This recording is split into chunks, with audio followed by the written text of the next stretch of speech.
Welcome everyone to the Appropriations Committee. It's Friday, February 26th, and we are having a voting session.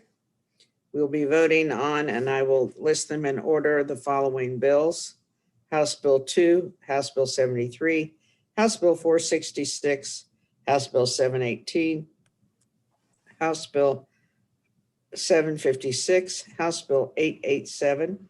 We'll also be voting on two bills which we are secondary on with Ways and Means, House Bill 113 and House Bill 712. And then we have three withdrawn bills that we'll be voting on as a consent calendar. So let's begin with Delegate Corman, Subcommittee Chair. Thank you, Madam Chair. The Maryland Environmental Sources Reform Act, HB2, is the product of a lot of work and discussion after what broke last year with the former director of MES and some of the shenanigans that went on there. The bill as amended, and of course we'll have to adopt and discuss and adopt the amendments in a moment, but the bill as amended is a bill that includes many provisions from the governor's bill that we heard earlier this week, as well as feedback from MES itself and a number of other stakeholders to try to improve and strengthen the legislation. If we adopt the amendments, the bill is supported by the administration with the amendments. So Amendment 1, and I'm happy to talk about the overall bill or any of the issues if people are interested, but I'll just go right to the amendments unless there are questions. Amendment 1 is technical. Amendment 2 does a number of things that I'll try to list off relatively quickly that basically adopt the provision. Well, let me do it a different way. It adopts every provision in the governor's bill except adding the Secretary of Budget and Management to the board of MES. It keeps the deputy director as an officer of MES, but like the governor's bill, does not make them a board member, and requires a certain review of the board to take place every 5 years instead of 3 years. But other than that, I believe it adopts, and the administration believes it adopts every substantive provision of the administration's bill on top of the provisions in the existing HB2. It also makes a few other changes that I actually talked about at the hearing, including changing the name of the director to the executive director, which is to get at a particular issue that was raised by the former director. It includes a provision that MES requested regarding the executive director presenting their expenses at meetings. It changes the vote threshold at board meetings to $200,000. Currently, they vote on items that are non-emergency of $250,000 or more. This would be to vote on non-emergency items of $200,000 or more. It adds another exception to BPW review of the administrative contracts of the agency, and it clarifies the collective bargaining provisions. Now, just to be really clear on this, because I know for some of you it's an important issue. Several years ago, we passed a piece of legislation to provide collective bargaining rights to MES employees. I'm sure we didn't all vote the same way on that at the time, and that was Delegate Young's bill. Unfortunately, that bill has had no effect because of some what I'll call drafting errors in the bill. It has not done what everyone thought it was supposed to do. And so this corrects those drafting errors and does what we thought had occurred 5 years ago, which is allow MES employees the right to collectively bargain. I'll say again that the administration supports the bill with the amendments, and I would move the amendments. Okay. I second that. Is there any discussion on the amendments? I don't see any. Wait a minute, let me get the right screen up here.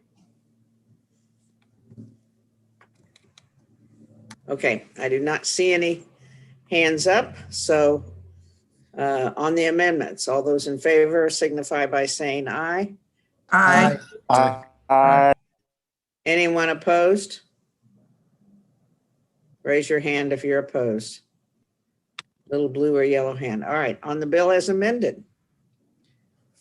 All those in favor signify by saying aye. Aye. Is there anyone opposed? Raise your blue or yellow hand. I see no one opposed. Is that correct? Okay, very good. Good work. We're now going to move to House Bill 73. Delegate Krim's State and Local Government Private Employers Teleworking. Delegate Young. Thank you, Madam Chair. HB 73, State and Local Government Teleworking, is back from subcommittee from robust discussion with the members. and believe it's a better bill. We've got a number of provisions in the amendments, but I'll go ahead and go through them now. Amendment number 1 is technical. Amendment number 2 establishes the Office of Telework under the Department of Commerce to establish best practices for telework policies and to assist private sector businesses in implementing telework policies. The office must consult with the business community and other agencies in establishing best practices and adopt guidelines. Provision 2 of the amendment establishes a grant program to help businesses with telework policies and sets up the structure of the program. The grant may be used for hardware, software, other services needed in implementing telework, and the department shall prioritize small businesses and consider the number of employees that are needed for teleworking and awarding grants. Provision 3 authorizes a government entity of a county or municipality to maximize the number of eligible employees participating in telework programs. 4 specifies that a public institution of higher education shall also be included in establishing and adopting a telework policy and guidelines. 5, beginning fiscal year 2023, authorizes that criteria for designated telework positions may be negotiated by employees who are represented by an exclusive representative. And 6, requires state agencies to report on the number of participating telework employees in addition to the number of eligible employees. So I want to point out that all of these amendments take into consideration the discussion and concerns that were presented at the original or first attempt to vote on this in the full committee. We've gone back, had these discussions, and these include most, if not all, of the concerns that were brought up. And with that, I move the amendments. Okay. Any discussion on the amendments? Madam Chair, if I may. Yes. Yeah, I just want to thank the subcommittee chair and the members of the subcommittee for actually working through this bill. Yeah, there were some serious concerns, from private industry and also local government and some others. And this was it was actually a very good discussion that we had. I just want to thank subcommittee members. Thanks. Very good. Okay, on the amendments, Madam Chair, Delegate McKay. I too want to thank all the good work that the chair has done to listen to our concerns and work with them. While I still think that this bill, even with the amendment, is a little bit before its time, and I think there should have been some kind of a study added to it. I'm going to vote for the amendment in good faith of working together, and then plan on voting on the bill in favorable of good faith, even though I think it's a little early. I'm hoping Christmas is coming too. So thank you, Madam Chair. I think Christmas will be here and New Year's. What a great new year it'll be, I hope. All right, on the amendments, all those in favor signify by saying aye. Aye. And anyone opposed to the amendments, raise your blue or yellow hand. Seeing none, on the bill as amended. Good work, Delegate Young. All those in favor signify by saying aye. Aye. Anyone opposed? Delegate Mangione, you opposed? Okay, I've got you. And Delegate Novotny is opposed. Is that correct, Delegate Novotny? Okay. Yes, ma'am. All right. We're fine. The bill passes. All right. Delegate Barnes? Yeah, this bill, it's a simple bill. It requires our colleges and universities to add the crisis hotline to their Somebody ID needs card. to be on mute. Yeah, go ahead. Okay, crisis hotline to the ID cards. We do have 2 amendments. Amendment number 1 is technical.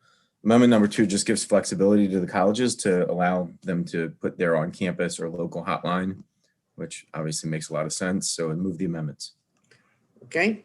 On the amendments? All those in favor signify by saying aye. Aye. Anyone opposed to these amendments? Okay, on the bill as amended. Move the bill. Madam Chair, if I may, were these the amendments that were offered by the University of Maryland system? Mr. Yeah, and then the same ones we voted on in subcommittee yesterday. Gotcha. Okay, very good. Thank you. All right. On the bill as amended, all those in favor signify by saying aye. Aye. Aye. Is there anyone opposed? Raise your hand, blue or yellow hand. Okay. Delegate Resnick, House Bill 718. I don't believe Delegate Resnick is in the voting session. Um, Maybe could we hold this bill to the end of the voting list and maybe He's delegate? still sitting in the waiting room he just got a shot. He's sitting. Or in the send waiting- me, you can send me the thing and I've got it. All right, let's move on to House Bill 756, Delegate Krim. Thank you, Madam Chair. The bill has two amendments. Amendment number 1 is technical. Amendment number 2 removes provisions allowing the Office of Legislative Audits to compel state agencies, local school systems, private corporations, and other organizations to provide any public and private records in an investigation. It also removes provisions allowing OLA to compel individuals to testify as witnesses under oath and to conduct and coordinate investigation with law enforcement agencies, including the Attorney General and the Office of the State Prosecutor. Amendment 2 also removes provisions requiring state agencies to report to OLA any unethical or criminal contact by agency employees, contractors, or other recipients of agency funds. Move the amendments. I will also add, Madam Chair, that this now negates the fiscal note. The amendments negates the fiscal note. Okay, Move the amendments. any discussion on the amendments? Madam Chair, I do have a question. Yes, Delegate Rice. Yeah, the University of Maryland system had some concerns in their written testimony about putting their employees in a position where they would have to possibly disclose like health records that might be in violation of HIPAA and FERPA. Did any of these amendments address those concerns at all?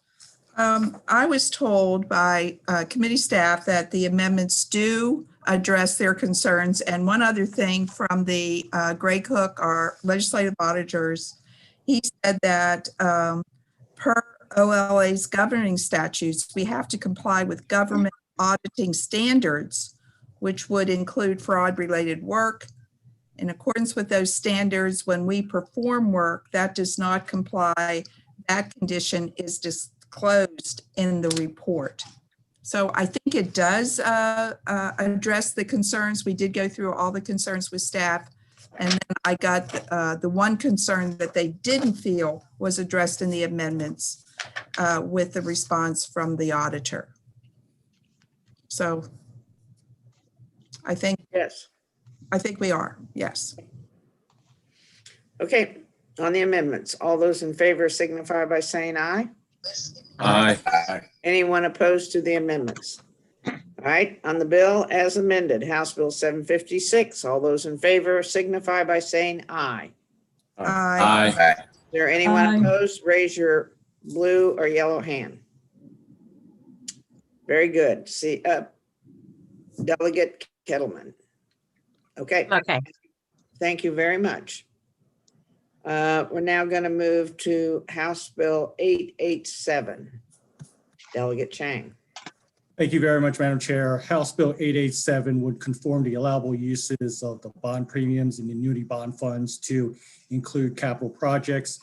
Currently, those bond premiums are used for debt service, so it would include capital projects and also any other allowable uses under the IRS code of the federal government.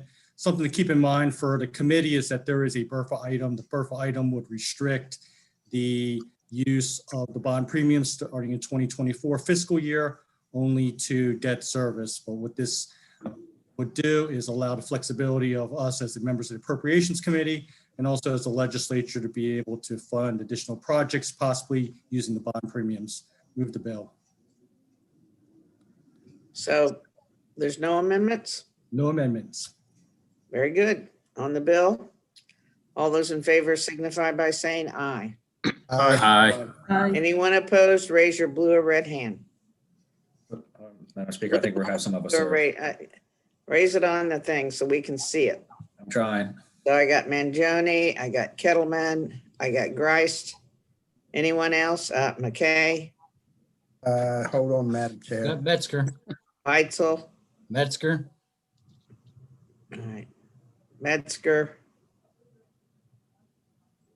All right, we got Metzger in there also. Yes, just to confirm, we Okay. have in the nay, Beitzel, Geist, Kittleman, Mangione, McKay, and Metzger. That's correct. All right. Okay, let's go back to House Bill 718. Is Delegate Resnick with us? I can do it, Madam Chair, if he's not. We haven't seen him yet, Madam Chair. Okay, well, will the He's Vice still Chair in, do he's the still in the report? waiting room. He just had his shot. Madam Chairwoman, he's on his way right now. I After have it, Madam Chair, if it's okay. Okay, that's fine. Let's do the bill. Okay. House Bill 718 has two amendments. The first amendment is technical. The second amendment moves the position of the state coordinator for autism strategy to the Governor's Office of Community Initiatives. The amendment also strikes the specified appropriation and the requirement to increase the appropriation each year to reflect annualization and ongoing costs. Move the amendment. Okay. On the amendments, any discussion? All right, I second those amendments. All those in favor signify by saying aye. Aye. Anyone opposed? All right, on the bill as amended, House Bill 718. All those in favor signify by saying aye. Aye. Anyone opposed, raise your little yellow or blue hands, please. Very good. All right, now we have two bills that Ken will describe to us that we are secondary on. And I believe Ways and Means voted unanimously on both these bills. Is that correct? So on these bills, on one of the bills, on HB 113, Ways and Means voted 20-2 in favor of. Okay. And 712 was unanimous in favor. Okay, so why don't you describe both bills? Start with 113. Sure. Thank you, Chair McIntosh. So the first bill is HB 113. Again, that's the Bureau of Revenue Estimates, Organization and Operations from Delegates Corman and Learman. Again, Ways and Means voted 20-2 in favor of this bill, which reorganizes the BRE and alters some of the agency duties. So I'll just quickly go over some of the key changes. One is that it requires BRE to report to the General Assembly on its operations each year. It requires the BRE to build a website that provides transparency on all of the agency's projections, estimates, schedules, live streams, et cetera. BRE will also be appointing 2 more analysts from existing resources. And it also requires the BRE chief to be appointed from a list of candidates evaluated by the Consensus Revenue Monitoring and Forecasting Group. There were a couple of amendments added to which they were in favor of. One did include the Revenue Monitoring Committee among the agencies which would review and evaluate a list of candidates for the chief position of the agency. It also struck provisions of the bill that required the chief and the deputy chief to be members of the executive pay plan and specifying salaries for those positions. And the amendments also required certain reports of estimated state revenues submitted by the agency to the board to be reviewed and approved by the Revenue Monitoring Committee first. So that's a wrap up of the amendments. And again, it was 20-2 in favor of. Okay, any questions? Yes, Delegate Beitzel? Thank you, Madam Chair. Say it was Ways and Means. Who voted against the bill? Okay, against was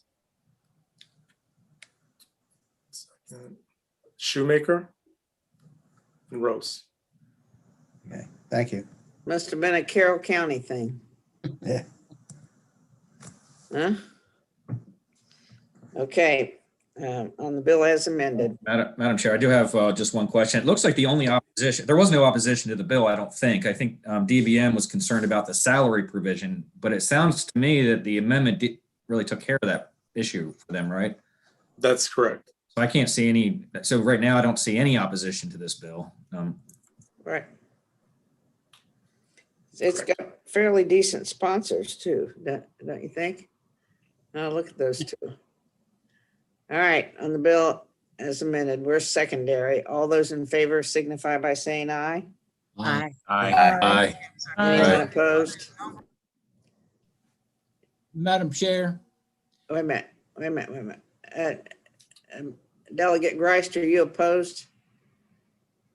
Whoops. Okay. Just make sure, get that hand down. Yes, Delegate Metzger. Yes, ma'am. I know we voted. Did we vote on HB 2 and HB 73? I want to be recorded in the yay on those. Well, you weren't in the room when it happened. Well, I was getting my shot. I was helping Delegate Krim. Yeah. All right. Let's move to House Bill 712. All right, this is for, again, the Bureau of Revenue Estimates. So this bill was for a tax incidence study by Delegate Dana Jones. Ways and Means voted unanimously in favor of this bill, 22-0. So what this bill does is expands the scope of a tax study that BRE already submits to the General Assembly. And basically this bill would ensure that the report studies the impact of various taxes on taxpayers from different income levels. So the categories included here would be income tax, property tax, fuel tax, sales and use tax, and will also include in the study toll charges. Oh, good. So the amendments simply, it's pretty basic. The amendment basically required any governmental units involved in the study to have to promptly provide any information to BRE and otherwise cooperate with BRE. So that put a little bit more teeth in there, so to speak, to get agencies to comply with this study. Good. Okay. On the bill as amended, any discussion? Sounds like a good bill to me. All those in favor signify by saying aye. Aye. Anyone opposed? Okay. Now we have 3 bills that have been withdrawn. House Bill 740, House Bill 1065, and House Bill 1162. I would like to make the vote on House Bill 740, the House for all bills, going once, going twice, gone. Good work. So we're gonna get a couple of bills in, big bills out to the floor. Delegate Corman, I hate to bug you, but do you know when the transportation bill might be ready? I think it's ready now, Madam Chair, but I'm not in charge. So give us, hopefully till this time next Friday, we'll be ready to go. Oh my gosh. All of my former Take your time with that, Delegate. folks are just killing me, okay? Madam Chair, just blame me. Okay, Noted foe of transit that I am. I'm going to. All right. I think that's it. We're gonna see each other back on the floor or in the annex at 4 o'clock, but good work for the week. And the subcommittees are doing outstanding work. You know, we're about 2 weeks away from decisions though. So that's something that we'll focus on, obviously, beginning next week, but you're doing great work. Staff is doing terrific work. Why don't we give Michelle and Ken and June a big hand right now, okay? They deserve it. Doing great. Thank you very much. And this ends the voting session for the appropriation.